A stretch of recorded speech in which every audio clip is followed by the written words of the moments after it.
तरह की चुनौतियों का सामना करना पड़ता है आप लोगों को जब आप लोग घर से बाहर निकलते हैं? सबसे पहले तो बसों की, बस नहीं रोकते हैं तो उसमें इतनी भीड़ है, वो ऐसा ब्रेक मारते हैं कि हम एक दूसरे के ऊपर गिरते हैं। उनसे हाथ देते हैं कि भाई रोक लो तो कहते हैं आगे नहीं, आगे स्टैंड पे रोकेंगे। तो हमें तो सबसे ज़्यादा ये रात में निकलते तो अभी भी लड़के काफ़ी हम लोगों को परेशान करते हैं। हम खुद जब ट्रेनिंग से निकल के आते तो लड़के अभी भी, लेकिन हम लोगों की जो संस्था उन्होंने हमें ट्रेनिंग इतना कर दिया है कि हम अपनी जान तो बचा ही लेते हैं।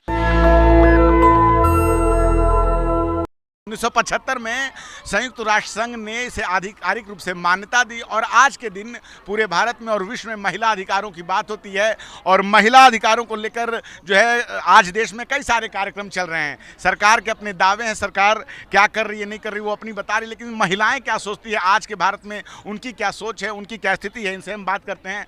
हमारे साथ मौजूद हैं। मैम, क्या नाम है आपका? मेरा नाम प्रकाशनी है। तो प्रकाशनी जी, क्या लग रहा है आज के समय जो महिलाओं की स्थिति है भारत में? सरकार तो कहती है कि महिलाओं के लिए इस देश में सब कुछ अच्छा है, हर क्षेत्र में आगे बढ़ रही है, प्रगति कर रही है। तो मुझे तो नहीं लगता कि वो कुछ कर रही है, कुछ नहीं कर रही है वो। इस देश में महिला राष्ट्रपति हैं, आपको ऐसा नहीं लगता कुछ नहीं कर रही हैं? नहीं, वो कुछ नहीं कर रही। अभी भी कुछ भी चेंज नहीं है, जहाँ पे है वहीं पे महिला दिख रही है। हमारी कोशिश है, हमारा जो फाउंडेशन आज़ाद फाउंडेशन है वो महिलाओं के साथ काम कर रहे हैं, उनकी एक पहचान बनाने के लिए उनको ड्राइविंग सिखाई जा रही है। अगर यही सरकार हमारे साथ और सपोर्ट करेगी तो शायद महिलाओं को और भी अच्छी चीज़ें मिलेंगी। किस तरह की चुनौतियों का सामना करना पड़ता है आप लोगों को जब आप लोग घर से बाहर निकलते हैं? सबसे पहले तो बसों की, बस नहीं रोकते हैं तो उसमें इतनी भीड़ है, वो ऐसा ब्रेक मारते हैं कि हम एक दूसरे के ऊपर गिरते हैं। उनसे हाथ देते हैं कि भाई रोक लो तो कहते हैं आगे नहीं, आगे स्टैंड पे रोकेंगे। तो हमें तो सबसे ज़्यादा ये रात में निकलते तो अभी भी लड़के काफ़ी हम लोगों को परेशान करते हैं। हम खुद जब ट्रेनिंग से निकल के आते तो लड़के अभी भी, लेकिन हम लोगों की जो संस्था उन्होंने हमें ट्रेनिंग इतना कर दिया कि हम अपनी जान तो बचा ही लेते हैं। तो महिलाओं को और भी ज़्यादा सुरक्षित होना चाहिए। मतलब कहीं ना कहीं पुरुष समाज को अपने मतलब विचार में कहीं ना कहीं परिवर्तन लाने की अभी बहुत ज़्यादा ज़रूरी है। कि जब तक पुरुषों का ईगो नहीं खत्म होगा ना, तब तक बराबरी की बात नहीं कर सकते। जैसे कि अभी मैम ने वहाँ पर भी बोला कि औरतें क्या होती है, काम से ही काम पर जा रही होती हैं। जब तक वो घर पर जाकर उनको 1 मिनट का भी रेस्ट नहीं है, वो यहाँ ड्यूटी से ड्यूटी पे ही तो जा रही हैं जब तक। और क्योंकि औरत आदमी को बोलेंगे तो उनका ईगो सामने आ जाता है कि मैं तो नहीं कर सकता। उनको तो क्योंकि शुरू से सिखाया ही नहीं गया है कि उनको घर के काम करने हैं, वो तो औरतों के माथे पे लिखा हुआ है। उन्हें सिंदूर क्या भर लिया, उन्होंने सारी जिम्मेदारियों का बोझ उनके सर पे आ गया है। बच्चे हैं तो उनकी रिस्पॉन्सिबिलिटी है, घर है तो उनकी रिस्पॉन्सिबिलिटी है। हालांकि ये चीज़ें जब तक पुरुष नहीं समझेंगे कि ये दोनों की बराबरी की बात हो रही है, जब तक वो मदद नहीं करेंगे तब तक तो महिलाओं को मुझे नहीं लगता बराबरी की बात हम कर सकते हैं। जब तक पुरुष इस बात को नहीं समझेंगे कि घर का जो काम है उसमें पुरुष को भी हाथ बटाने की जरूरत है। बिल्कुल मेरा भी मानना ये है कि जब तक उनको ये नहीं समझ में आएगा कि बीवी मेरी थक कर आ रही है, जो भी उनके साथ उनकी मम्मी भी हो सकती है, सिस्टर भी हो सकती है, जब तक वो इस चीज़ों को नहीं समझेंगे कि अगर बीवी घर से अगर बाहर से आ रही है तो जो घर का काम है वो मेरा काम भी है, मैं भी कर सकता हूँ। 1 कप चाय मैं उसको दे सकता हूँ, जरूरी थोड़ी ना कि बेचारी वो आएंगी और तभी हमें चाय मिलेगी। तो क्या ये स्थिति पहले से अब कुछ बदली है कि नहीं बदली? क्योंकि लगा थोड़ा चेंज है, चेंज तो हुआ है। अवेयरनेस प्रोग्राम जिस तरह से अभी हमारा भी अवेयरनेस प्रोग्राम है, उसमें मुझे लगता है कि बदलाव तो है, लेकिन उसे बहुत ज़्यादा बदलने की भी ज़रूरत है। अभी बहुत ज़्यादा बदलने की ज़रूरत है। जी हाँ, अभी भी ज़रूरत है, क्योंकि अभी जो पुराने लोग हैं उनकी एक मेंटलिटी अभी भी वही है कि जेंट्स तो नहीं करेंगे। अच्छा, जब आप दिल्ली से बाहर निकलती हैं और जब महिलाओं को देखती हैं तो क्या लगता है जिस प्रकार से महिलाओं के लिए लगातार पिछले कई सालों से काम चल रहा है, आज़ादी के बाद से काम चल रहा है या उसके पहले से भी लगातार महिला अधिकारों की बात होती है, लेकिन इतना समय बीत गया है, शताब्दियाँ बीत गई है, अभी तक महिलाएं उस स्तर तक नहीं पहुँच पाती, इसका क्या कारण लगता है आपको? मेन वही है कि बच्चे परिवार से ही उनको ये चीज़ें सिखा ही नहीं रखा है। जो पुरुष हैं उनको पहले से ही, जैसे अभी भी हमारे यहाँ नाटक में भी बताया गया कि पुरुषों को ही ज़्यादा बढ़ावा दिया गया है, चाहे वो शिक्षा के क्षेत्र में हो, चाहे रोजगार के क्षेत्र में हो, चाहे उनको घूमने फिरने की आज़ादी हो, पर महिलाओं पर शुरू से ही पाबंदी लगाई गई है। वो लड़की है तभी उसको गुड़िया दी गई है खेलने के लिए, पर लड़कों को बाइक दी गई है खेलने के लिए। तो वो पहले से ही हमारी मेंटलिटी जो है उस तरह से बना दी गई है कि ये सब चीज़ें पुरुषों के लिए बनी हुई है। आप लोग अपने आज़ाद फाउंडेशन से क्या करती हैं, उसमें क्या किस प्रकार से महिलाओं को शिक्षित करती हैं? हमारा आज़ाद फाउंडेशन पिछले 2008 से कार्य करता है। आज़ाद फाउंडेशन महिलाओं को स्कूटी, 2 व्हीलर और 4 व्हीलर सिखाता है। ये महिलाओं को जैसे गरीब बस्तियों की महिलाएं हैं और जो महिलाएं शिक्षित हैं, उनको ये एक तरीके का उनका रोजगार है। ये महिलाओं को रोजगार के पर्पज़ से उनको सिखाता है, ट्रेनिंग देता है। ये सिखाने के साथ साथ और बहुत सारे जैसे उनकी हिंसा के मुद्दों पे भी कार्य करता है। कोई घरेलू महिला है, वो घर से निकल नहीं पा रही है, उसके पास पैसे की इनकम की सोर्स नहीं है, परिवार से वो बहुत ज़्यादा दबी हुई है, लेकिन वो कुछ करना चाहती है लेकिन वो फिर भी कर नहीं पा रही है। अगर उसको आज़ाद फाउंडेशन बहुत ज़्यादा हेल्प करता है कि उसमें जुड़ती है, वो अपने पैरों पे खड़ी होती है। कुछ 6 महीने की ट्रेनिंग या 3 महीने की ट्रेनिंग लेकर वो एक अलग मुकाम पे, आज डीटीसी बस में भी हमारी महिलाएं, लगभग 100 महिलाएं, आज़ाद फाउंडेशन की 100 महिलाएं ड्राइविंग कर रही हैं। तो ये बाहर हंगरी देश में भी हमारी महिलाएं ट्रक चला रही हैं, 20 पहियों वाला ट्रक चला रही हैं। तो ये एक बहुत अच्छा 20 पहियों वाली ट्रक चला रही हैं आप लोगों के फाउंडेशन से सीखकर? हमारे फाउंडेशन में महिलाओं को सक्षम और महिलाएं गई हैं हमारी आज़ाद फाउंडेशन की तरफ से महिलाएं गई हैं, अभी पिछले साल ही गई हैं। और 20 ट्रक वाला जो पहिया होता है वो अभी चला रही हैं विदेश में जाके। यहीं से उनको एक पहचान मिली है, तो हंगरी में। इधर आ जाए सामने और बात करते हैं। तो और क्या क्या करने की जरूरत है अभी भी आप लोगों को लगता है कि जिससे महिलाओं को और ज्यादा कुछ? जिम्मेदारी खुद ही समझनी चाहिए। जब तक औरतें नहीं समझेगी कि हमें भी बाहर निकलना है, हमें जुड़ना है, आगे समाज में बढ़ना है, मर्दों से कंधा मिलाकर चलना है, जब तक वो खुद नहीं समझेंगी ना, वो किसी को नहीं समझा सकती। क्योंकि लोग तो उनको दबाना ही चाहते हैं। जब तक वो अपनी जिम्मेदारी अपने सर नहीं लेंगी, कोई उनको आगे नहीं बढ़ा सकता। बहुत मुश्किल होता है। एक मराठी अभिनेत्री हैं, कुछ समय पहले उन्होंने एक बयान दिया था कि बहुत सारी महिलाएं जो है काम नहीं करना चाहती हैं वो, और फिर बाद में उन्हें माफ़ी भी मांगनी पड़ी जब सोशल साइट्स पे इस बयान की आलोचना हुई थी। 1-2 साल पहले की बात है। काम करना चाहती हैं, मगर उनकी खुद की इतनी जिम्मेदारियां होती हैं जो औरों ने दी हैं।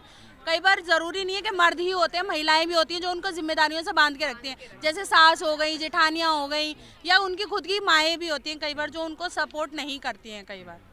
तो उनको सपोर्ट करना चाहिए और उसके लिए उनको खुद ही स्टैंड लेना पड़ेगा।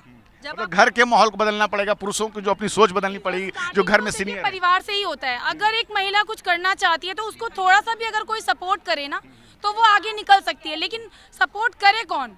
ठीक है, महिला या तो परिवार से लड़ झगड़ के करेगी काम, अपने आप को उस घर से लड़ के निकालेगी बाहर। बच्चों की सबसे बड़ी जिम्मेदारी आ जाती है, बच्चों को कौन देखे? अगर महिला काम पे जा रही है तो उसके बच्चों को कौन देखेगा?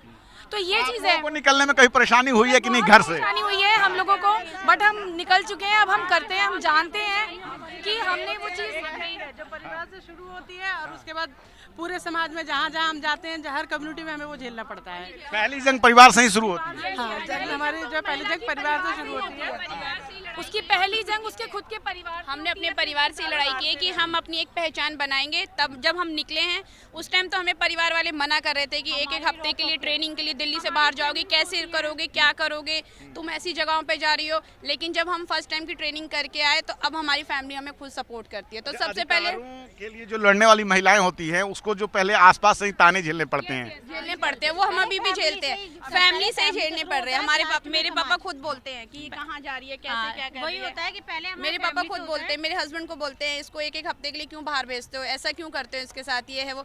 लेकिन मेरे हस्बैंड भी उस टाइम मेरे पापा की बातों में आ गए थे और बोल रहे थे कि नहीं ऐसा नहीं। लेकिन अब सपोर्ट फैमिली पूरी करती है, अब पूरी फैमिली हमारी सपोर्ट करती है। और हम सोचते हैं, सवाल है जो महिलाएं खुद अपने अधिकारों के लिए लड़ रही हैं, दूसरों के महिला अधिकारों के लिए उतना वो सम्मान रखती हैं? करते हैं, हम अभी भी कर रहे हैं।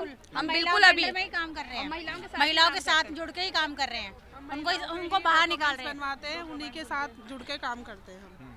और सरकारी स्तर पे जो सारे कार्यक्रम हो रहे हैं, जो सरकार प्रयास कर रही है, क्या लगता है इतना सही है, कम है, ज्यादा है, क्या? बहुत कम है, अभी तो बहुत कुछ कम भी नहीं है। अभी हमें लगता है महिलाओं के लिए अभी तो कुछ भी नहीं है। कुछ जो सुविधाएं हैं हमें नहीं लगता जो अभी मिली है। सरकार एक अच्छा खासा बजट जारी करती है अपने बजट में। जब अच्छा लगेगा जब महिलाओं के लिए उनको सुविधाएं मिलेंगी, महिलाओं को मिलेगा सम्मान। एक अभी घोषणा हुई थी, प्रधानमंत्री मोदी ने की थी कि जब दिल्ली चुनाव जीत जाएंगे तो 2500 रुपया का महिला सम्मान अधिनियम। हाँ, लेकिन वो तो कुछ भी नहीं है, वो कहना और करना। जब अगर वो आज की डेट में होता तो आज हम भी बोलते कि हाँ हमें मिला है, लेकिन वो कुछ नहीं मिला है। तो सरकार जो बोलती है हमें हमें नहीं लगता कि वो अभी करा है उसने कुछ भी।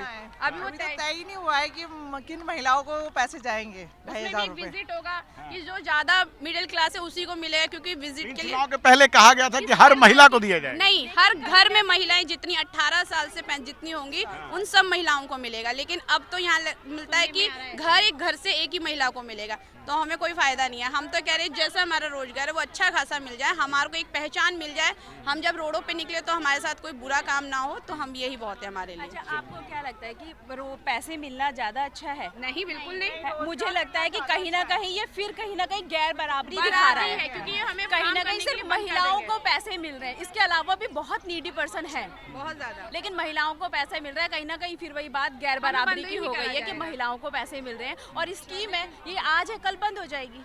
आज उनको प्रॉफिट, आज वैसे में उन्हें उनको आर्थिक रूप से सशक्त बनाने के लिए कुछ और प्रोग्राम लाने चाहिए, बिल्कुल उनको कुछ अवेयरनेस प्रोग्राम लाने चाहिए थे कि महिलाओं को बराबर फील्ड करना चाहिए। बिल्कुल इस स्किल के लिए मतलब लड़कियों को पढ़ाया जाए, उनको शिक्षा दी जाए। जैसे बिहार में अभी मैम ने बताया वहाँ पर कि लड़कियाँ 2.5-3 किलोमीटर पढ़ के जा रही हैं, उस हिसाब से उनको स्कूल वगैरह होने चाहिए वहाँ पर, है ना, एजुकेशन मिलनी चाहिए। लड़कियों को बाहर निकलने में जो अभी इतनी ज़्यादा हम लोगों को प्रॉब्लम होती है कि घर से इतनी दिक्कतें झेलनी पड़ती हैं, उसके लिए प्रोग्राम होने चाहिए। क्या बोलते हैं घर वाले, क्या बोलते हैं?